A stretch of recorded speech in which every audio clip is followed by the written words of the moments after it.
we've talked a lot about, and I know a lot of speculation in the news media and among people, when we're going to open this up, when we're going to open that up, what's it going to be? And those are all logical questions.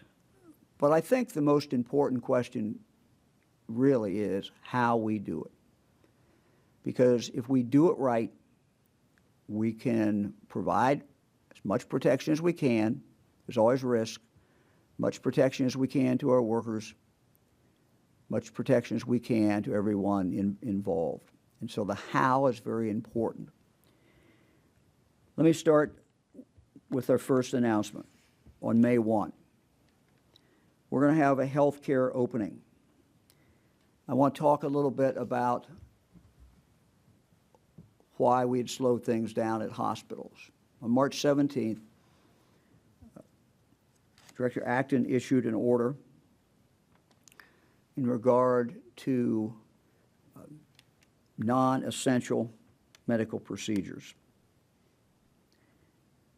Why was that order issued?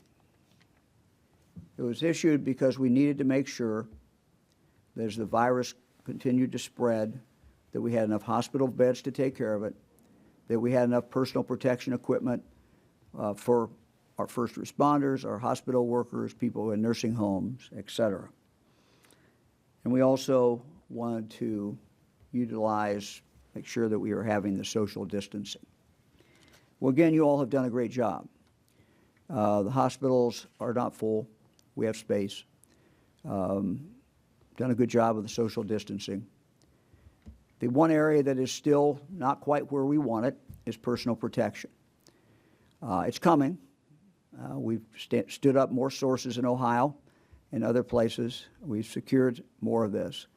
But it's not exactly where we want it. And that is the thing that we remain concerned about. But we have a team that works on this absolutely every single day to try to secure more of the personal protection equipment. Our order that we're issuing for May 1, all health procedures that can be done that do not require an overnight stay in a hospital, we will be able to move forward with those procedures, operations or procedures. And I would ask you to remember that under the old order, when surgeries were necessary, even if the person stayed overnight, those were still allowed. For example, and this is from the order that was issued before, a threat to the patient's life if surgery or procedure is delayed. Those have always been allowed. 2, a threat of permanent dysfunction of an extremity or organ system or possibly the spread of cancer. Those have certainly been allowed all through this. 3, pain. Someone has significant pain, and there's a procedure that can be done to alleviate that pain. Those have always been allowed. 4, the presence of severe symptoms causing an inability to perform the normal actions of daily life. So those have all been there. So we build upon those and then include any procedure that can be done where the person does not spend the night in the hospital. We also, dentists, veterinarians should also, beginning May 1, be able to be at full steam ahead. So all of this occurs on May 1. The only thing that is left is some elective surgeries, and as we see how we're moving forward and the availability of PPE, we will, when that time is appropriate, open that up as well. But this is a major change. And I know Dr. Acton will talk in a little bit about something that has occurred not as a result of our order, but something that has occurred because people have been afraid. People have been afraid to go to their doctor. People have been afraid to go to the hospital. And so irrespective of these orders that have never blocked that, We have seen, for example, well baby visits have gone down. Many things have gone down. And Dr. Acton is going to talk a little bit about that and the importance of kind of getting back in the game in regard to making sure your children, making sure yourself are having the appointments that you need. I want to move now to May 4th. May 4th, manufacturing, distribution, and construction. That will be opened up. As I said, we've learned a lot from businesses that stayed open. And some of the things that we have provided in this order, we've learned, frankly, from business. But again, it goes back what we're going to require of the companies that open up, and also any company that's already open. When these orders go in on May 4th, this will apply to any manufacturing, any distribution, any construction, whether it was open before or not. Again, what I think people should look at is how we are doing it. And we're doing it in as safe of way as humanly possible based upon what we have learned and what health experts have advised us. So let's look at that chart. In fact, before I do that, let me call your attention to this one, because this one, COVID-19, responsible protocols for getting Ohio back to work. So these will, by and large, apply to any company that will be opened up under today's orders or future orders. And we've kind of done it, the goal, protect the health of employees and customers, their families, support community efforts to control the spread of the virus, lead in responsibly getting Ohio back to work. Protocols for all business. One, and we've summarized it in kind of a little quote here, no mask, no work, no service, no exception. So every employee will have to have a facial covering. And again, these don't have to be fancy, but a facial covering is very important. Require face coverings for employees and clients and customers at all times. Two, conduct daily health assessments by employers and employees, self-evaluation to determine if that person is fit for duty. Three, good hygiene at all times, hand washing, social distancing. Four, clean and sanitize workplaces throughout workday and at the close of business. And over here, limit capacity to meet social distancing guidelines. At a minimum, no more than 50% of the fire code. And it says here, use appointment setting where possible to limit congestion. Again, that depends on the nature, obviously, of the business. Take the following actions when a COVID-19 infection is identified. Immediately report employer or customer to the local health department. Work with the local health department to identify potentially exposed individuals to help facilitate appropriate communication, contact tracing, and shut down the shop floor for deep sanitation if possible. So these are kind of the basic principles. Wanted to put it on one page so people could just look at it, see it, pretty easy to understand. So these will all be up on our webpage, I believe, by 5 o'clock, 3 o'clock. 3 o'clock, I guess, they'll be up. So they'll be up on our webpage, and people can look at them. Now let's go directly to the manufacturing. And again, these are very, very consistent with what was on the more general slide that we just had over here. Let me just say a couple of things. Again, it's basic principles. Distancing. People have to be kept apart. If they can't physically be kept apart, there's got to be a screen, there's got to be something that can protect them. We've seen businesses, manufacturing companies that have been able to do every single one of these requirements.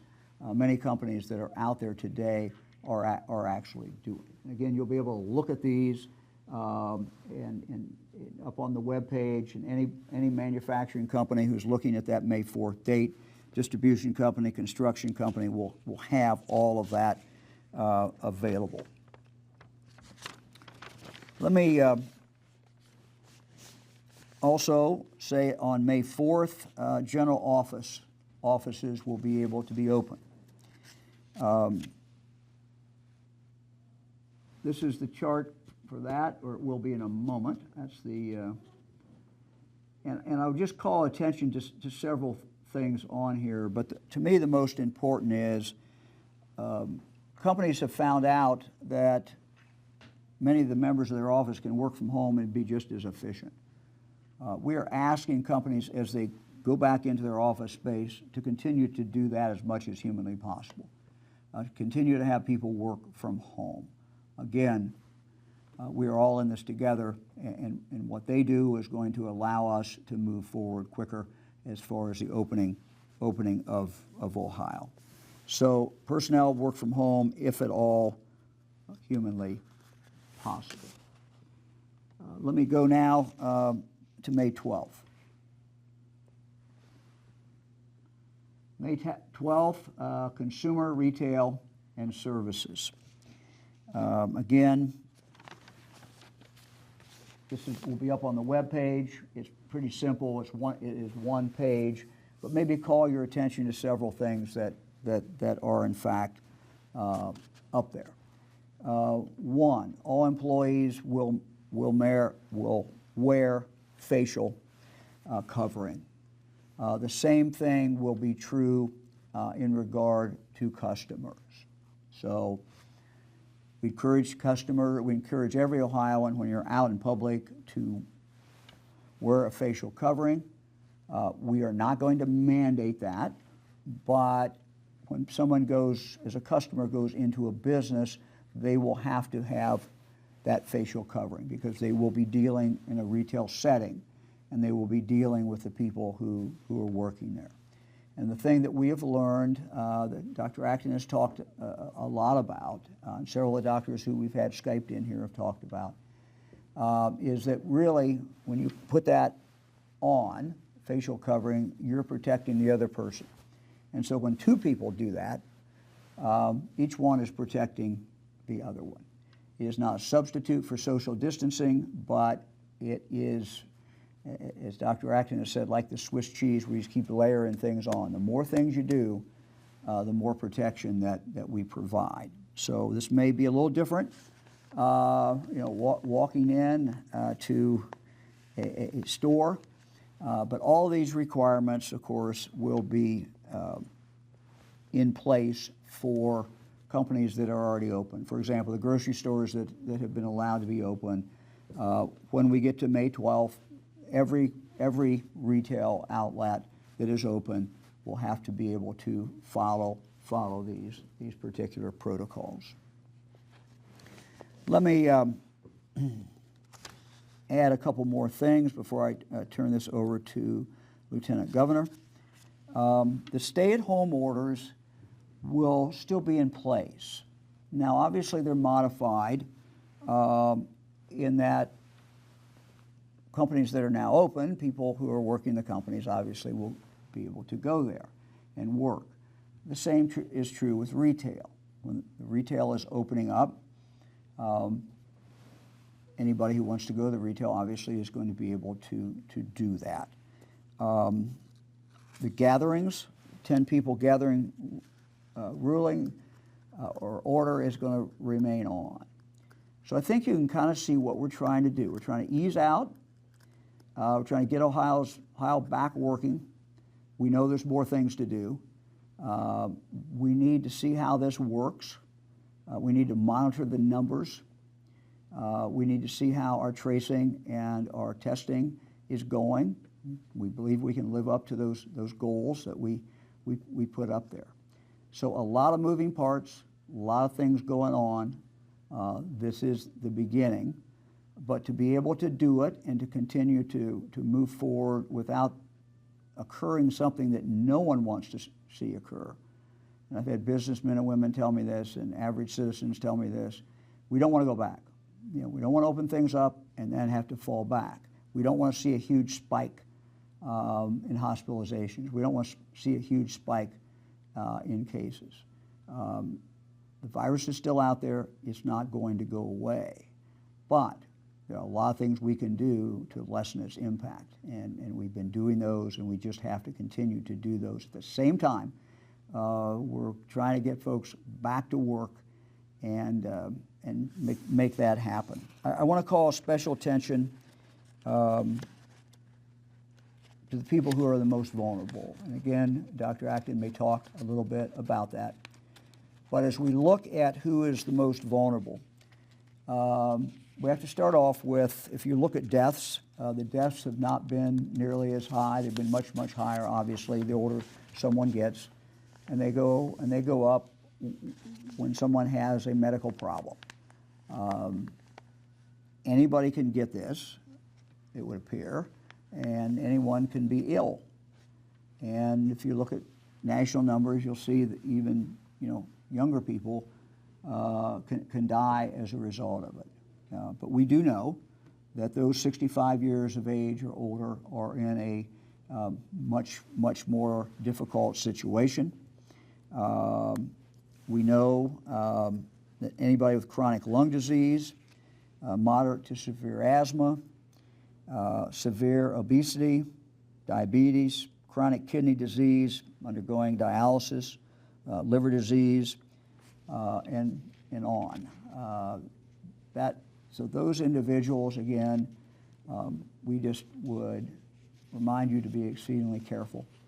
You are at much greater risk if you get it, as far as what can happen.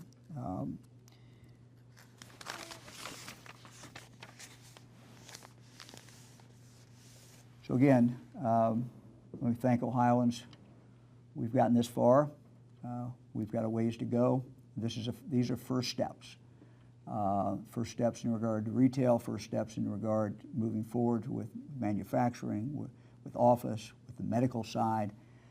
These are things that we've been waiting to do. Because of what you have done, we are now in the position to do them. I know there are other things that all of us want to do. People want to get a haircut, get their hair cut. People want to go back to restaurants. And all those things we're anxious to do as well. But we've got to see how we're doing with these numbers. We've got to watch it for a few weeks. But we've already started conversations. I had conversations Saturday morning with some folks who run restaurants, own restaurants. We've had started conversations with people who cut hair, and those conversations are going to continue, and we're going to get those online as fast as we can. And I'm also aware, certainly, as a grandfather and father, there's a lot of things that we all want to do this summer. There's a lot of things, summer camp and other things that kids want to do, and that adults want to do. We're not quite there yet. We've just got to see how this is going to work. We've got to see how the numbers look. We don't want to go backward. So one step at a time, but I think we were set for May to be a very good month as we move forward with the testing that we have, with the tracing, and with all of you doing what you've been doing.